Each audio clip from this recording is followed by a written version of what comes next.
माजी केंद्रीय गृहमंत्री लोहपुरुष सरदार वल्लभभाई पटेल यांच्या 150व्या जयंतीनिमित्त भारत सरकारच्या सांस्कृतिक मंत्रालयाकडून राज्यभर सांस्कृतिक कार्यक्रमांचं आयोजन करण्यात आलंय.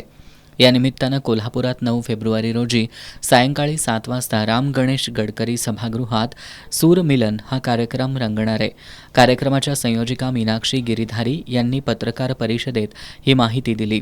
सूरमिलन या कार्यक्रमांतर्गत कोल्हापूर शहरातील काही शाळांचे विद्यार्थी देशभक्तीपर नृत्य सादर करणार आहेत.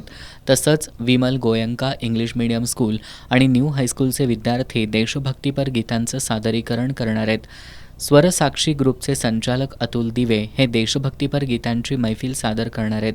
तसंच या कार्यक्रमाला अभिनेते अशोक शिंदे यांची प्रमुख उपस्थिती लाभणार असून हा कार्यक्रम भारत भारती संस्थेच्या आयोजनातून होणार असल्याचं गिरीधारी यांनी सांगितलंय.